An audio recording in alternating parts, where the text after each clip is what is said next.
It is May 1945. I mean, think about it. Hitler is dead. The Third Reich is just completely falling apart. And right in the middle of all this chaos, deep in the Austrian Alps, one of the most bizarre, honestly unbelievable stories of the entire Second World War is about to go down. So here's the big question, the one that sounds like it's straight out of a movie script. How did American GIs and German Wehrmacht soldiers, the guys who had been trying to kill each other for years, end up fighting on the same side? And not just that, but fighting against the Nazi SS? It sounds impossible, right? But it happened. And that's the mystery we're going to unpack. All right, so to understand how this all went down, you have to know about this place, Itter Castle. It's this incredible fortress that the Nazis took over back in '43, and they turned it into a very, very special kind of prison. It was technically run by the infamous Dachau concentration camp system, but, well, this was no ordinary prison. You could call it a gilded cage, and it was holding some of the most important people in all of Europe. And when I say important, I mean it. I mean, just look at this list. You've got 2 former prime ministers of France, top generals, even the sister of Charles de Gaulle, the leader of the Free French. Oh, and a famous tennis star, for good measure. These people weren't just prisoners. They were the ultimate political bargaining chips for the crumbling Third Reich. But here's the twist.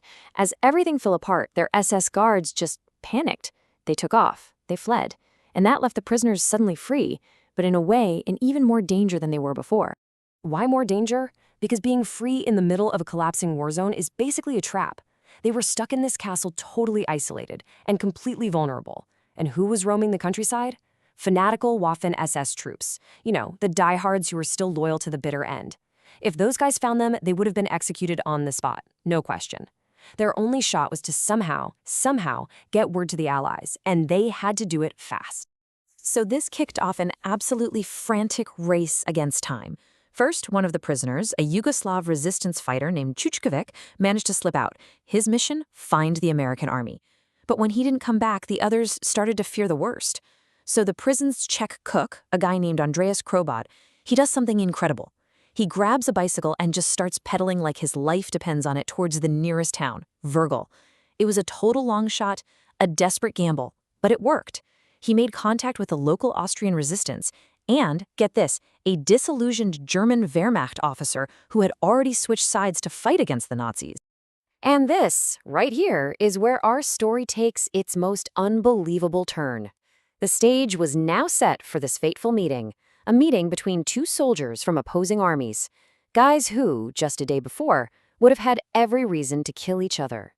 But instead, they were about to become allies. So on one side of this equation, you have Captain Jack Lee from the U.S. Army, an American tank commander who, when he heard about these trapped prisoners, didn't think twice. He volunteered to lead what was basically a suicide mission deep into enemy territory. And on the other side, Major Sepp Gongol, a decorated officer of the German Wehrmacht. But Gongol had had enough. He'd already defied his Nazi commanders, joined up with the Austrian resistance, and was focused on protecting local civilians from the SS fanatics. So you have these 2 men from 2 different worlds on opposite sides of the war, suddenly united against a common enemy. But hold on, because the alliance gets even weirder. I mean, you think it can't get any crazier, right? Well, it does. It turns out the French prisoners had already found their own surprise ally, a wounded Waffen-SS officer, Captain Kurt Siegfried Schrader, who was recovering nearby. He'd actually befriended the prisoners and had become totally disgusted with the Nazi regime. So let's just recap, because this is nuts. You now have an American captain, a Wehrmacht major, and an SS captain, all preparing to defend the same castle. You just can't make this stuff up. And so the stage is set for the last battle.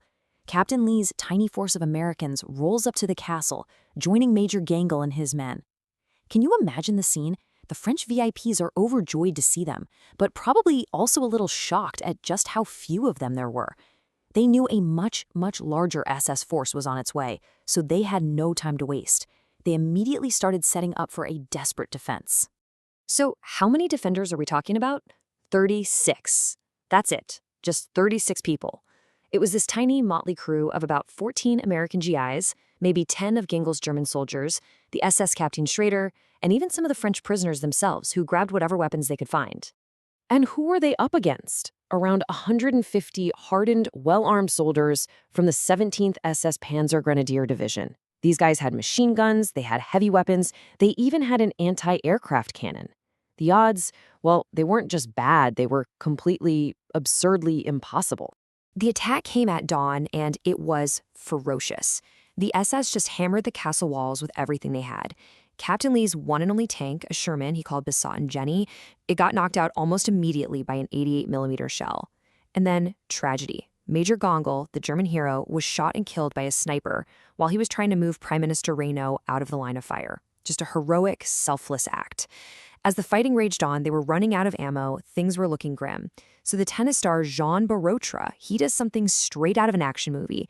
He literally vaults over the castle wall and makes a mad dash through enemy fire to go get reinforcements. And miraculously, he makes it.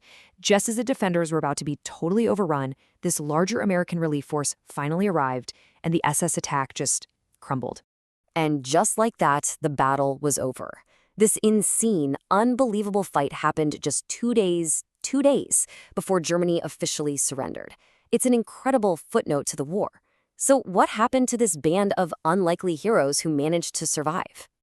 Well, Captain Jack Lee, for his incredible leadership and bravery, was awarded the Distinguished Service Cross. Major Sepp Gong, who gave his life protecting his newfound allies, is rightfully honored today as an Austrian national hero. There's even a street in Virgil named after him. And what about the SS officer Kurt Siegfried Schrader? Even he was recognized for his role.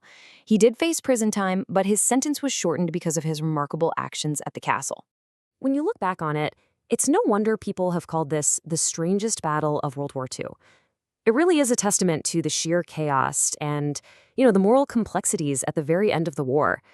As far as we know, it's one of only 2 times in the entire war that American and German soldiers fought side by side. Just a truly bizarre and unforgettable moment in history. And it really leaves you with a fascinating question, doesn't it? In the absolute chaos of war, when everything is falling apart, where do you draw the line between enemy and ally? What this story seems to show is that when the normal rules of command and ideology just collapse, something else can take over. A shared sense of duty, maybe? A duty to protect human life? That for one brief, incredible moment could completely erase the lines that had divided them for years.